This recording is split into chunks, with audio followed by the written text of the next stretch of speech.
Vraiment, il y a solo papa Roger et loko mosali na nzambe pasteur Moka auti kosala abimi penza en dehors ya kati ya makambo o etali volonté ya nzambe po ete biloko asali il fallait pas asala bongo po ete azali koloba makambo pona kosala bato plaisir makambo oyo akoki même koloba te azali koloba kaka tika aloba po nini amoni ete soki alobi eloko ya bongo akosala bato plaisir pe amoni ete baélection wana ekopesamela ye mpe bato bakovote te ndeko Moka soki pasteur Moka yebaka ete yo ozali mosali na nzambe linga ozala na confiance na oyo nzambe azali kosala kati na yo ke na confiance oyo ete yo ozali koluka epai ya bato wana nde okozwa succès te po ete ozali koloba makambo ebele mais soki totali na makambo ebele wana nyonso ozali koloba ezali kaka bamakambo ozali koloba yango mpona kosala bato plaisir mais ozali kosala yango te mpona kopesa plaisir na nzambe mais ozali kolinga ete mpo osala nde bato plaisir ezali malamu te etanke homme de dieu obimi libanda ya liloba yango nde omoni ete nzambe mpe amonisi yo kimona meso oke kuna na Londres bamenase yo moko okomi na kobanga okomi kozwa lolemu ya cravate mpe kobenda yango mpo yo moko omise omiyebaki na moto na yo te soki otiki kaka cravate na yo na position wana moto okoki koya kobenda yo yango lokola singa ya taba mpe ekokanga yo kingo okoki ntango mosusu kobimisa mopepe ya bomoi oyo nzambe apesi yo mpe osili okamati olongoli cravate yango mpo ete place wana mpenza nabeteli yo maboko mpo ete ozalaki prudent omiyebaki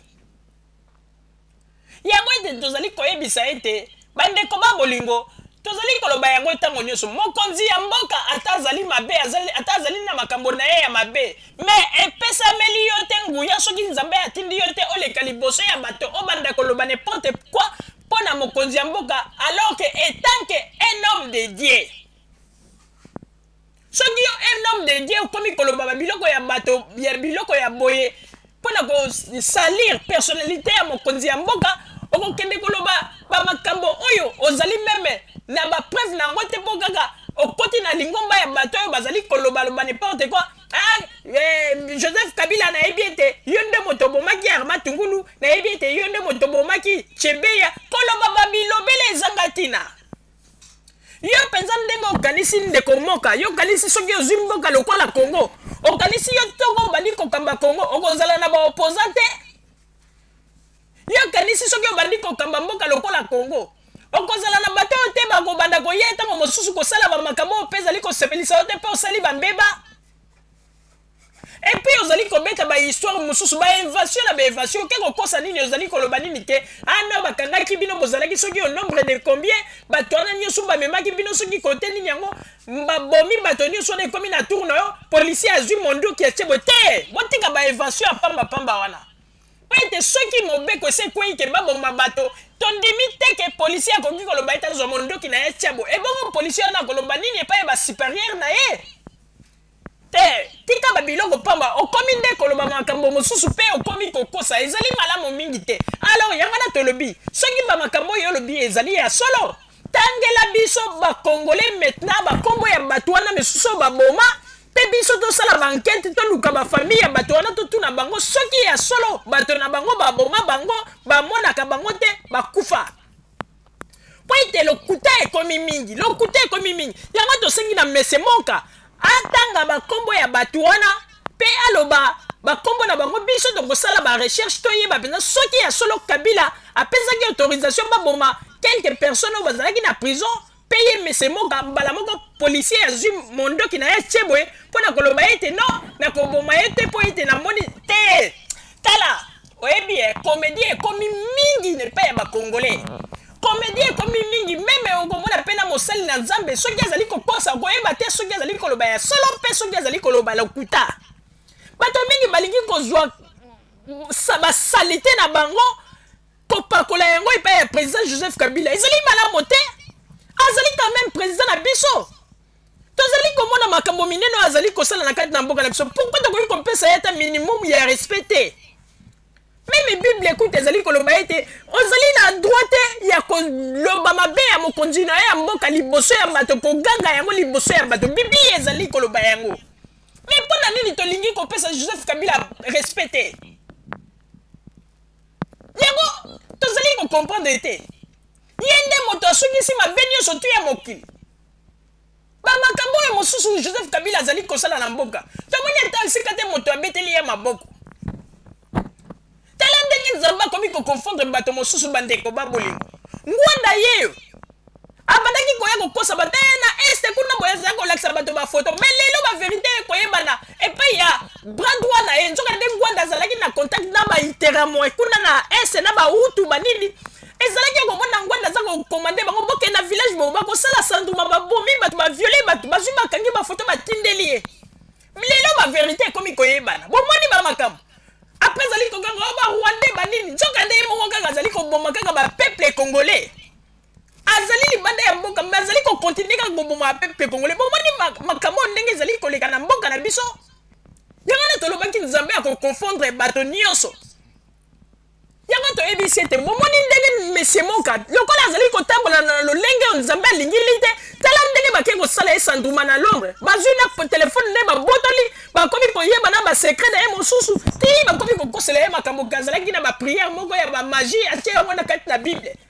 bomoni soki moto azali kotambola libanda ya nzambe nzambe akobanda koconfondre ye ezali malamu mingi te ezali malamu mingi te bandeko babolingo na banzi ete bamakambo oyo biso tozali koloba mingi ntango mosusu bakotuna me babiloko bato bazali koloba ngo bazwi yango wapi alors mpona kotalisa bino bolandela bilili ndenge nini babiloko oyo monsieur moka asili koloba ebongo nsima tozongela émission na biso. Nous sommes de gentlemen. Permetteriez-vous que je puisse descendre sur le terrain le plus rapidement possible pour récupérer le corps de M. Armand Tungulu et le remettre à son épouse et à ses 2 enfants. 3 enfants. Très jeune âge. Vous avez des enfants vous-même. Moi-même, j'en ai. Nous sommes des pères de famille. Cette dame a besoin de voir son mari enterré là où elle et ses enfants vivent. Vous allez me dire que vos services ont demandé à la famille de rendre visite au corps et d'identifier le corps. J'ai parlé avec Mme Tungulu il y a à peine une semaine. À chaque fois qu'elle a envoyé des gens, il y a toujours eu des blocages. Ils n'ont pas vu le corps. Vous pensez que c'est une information fausse? Lancez-moi une invitation officielle au travers de vos ambassades, au travers des médias. Faites savoir que vous permettez à quiconque veut venir au pays pour récupérer le corps de M. Armand Tungulu, tant qu'il est mandaté par la famille, vous permettez la chose. Maman Tungulu n'a peut-être pas les moyens de prendre un avion, de venir rester sur place, les hôtels et consorts. Moi, je suis prêt à le faire. Je vous lance une demande devant le monde entier. Autorisez-moi à venir sur le terrain récupérer le corps de M. Armand Tungulu, mandaté par sa famille, et de ramener ce corps auprès de son épouse pour que ses enfants puissent enterrer leur papa en toute quiétude. J'espère que vous allez démontrer votre magnitude et votre bonté en écoutant ce message et surtout en y donnant une suite favorable. Fantastique. Il est en train de vous suivre, croyez-moi, cette émission est largement suivie. Et vous serez... Vraiment, na état oyo biso, tozali na yo, na Congo na biso. Vraiment, face ya ba Rwandais. Lelo, élection, ozo, même biso na élection. Garantie nini ozoko pesa biso que non oko gagner l'élection en plus ekozala vraiment kimia car lobby yo moko lobaki que non na ndenge tozali na Congo il y aura jamais les élections démocrates en plus biso pays en occupation biso nyonso Congo